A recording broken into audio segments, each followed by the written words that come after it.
Meet Sarah, a princess in Jerusalem. Her life appears flawless. She holds immense power, is surrounded by loyal friends, and lives in a seemingly perfect world. But beneath the surface, Sarah battles a relentless storm of fear. Fear of failure, rejection, and the haunting possibility of her painful past repeating itself. Her heart, once warm and open, has grown cold and unyielding, hardened by the sting of betrayal. Unable to forgive or trust, Sarah finds herself locked in a cycle of hurt she cannot escape. The walls she built to shield herself from pain have become a prison, isolating her from the love and healing she so desperately needs. For Sarah, forgiveness feels impossible. A betrayal in her past, one that cut deep, left her unwilling to open her heart again. The pain was too much, and the fear of being hurt again made her build walls. She buried her emotions thinking they would protect her, but all they did was keep her trapped in a prison of anxiety. Sarah's journey of change began when she encountered a profound, timeless truth hidden within the sacred scriptures of the Bible. A revelation so profound it pierced the depths of her soul, awakening a powerful message that spoke to the essence of existence and the eternal threads binding humanity's search for meaning. In the Bible said, "We cannot choose our external circumstances, but we can always choose how we respond."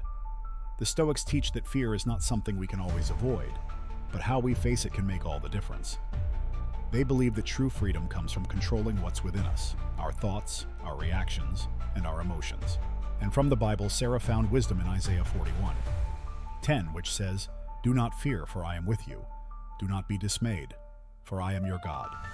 I will strengthen you and help you. I will uphold you with my righteous right hand." This promise, that she was not alone, became a lifeline.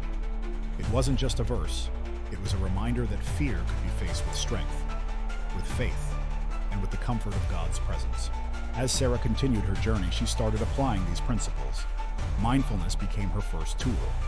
By staying present, Sarah learned to observe her fears without judgment. Instead of letting them consume her, she started questioning them.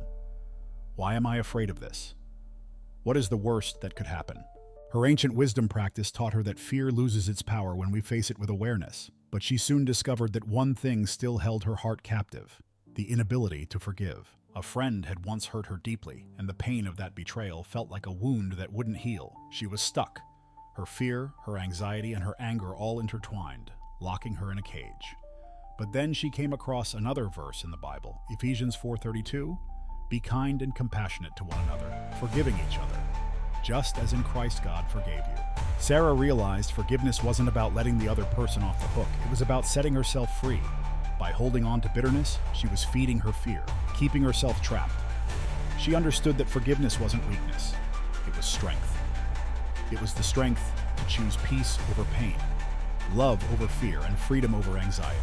As Sarah began forgiving, she found that the chains of fear and anxiety that had once bound her slowly started to dissolve. She no longer felt overwhelmed by the pressure to be perfect, to meet others' expectations. Instead, she embraced each day with a sense of peace, knowing that whatever came her way, she had the tools to face it. She practiced the Stoic principle of amor fati, the love of fate. She learned that everything, even pain and hardship, had purpose and could teach her valuable lessons. And through her faith, Sarah found comfort in knowing that no matter what, God's presence would guide her, protect her, and provide her with the strength she needed. Sarah's journey wasn't about eliminating fear or anxiety completely. It was about learning to live with them without allowing them to control her. It was about choosing peace, choosing forgiveness, and choosing a life that was full of purpose, not fear. If you're struggling with fear or anxiety, know that you're not alone. Take a moment to reflect on your own life. What fears are holding you back? What parts of your heart are still hardened, unwilling to forgive? Remember, true peace comes from within, and through ancient wisdom and spiritual truths, you too can find the courage to heal.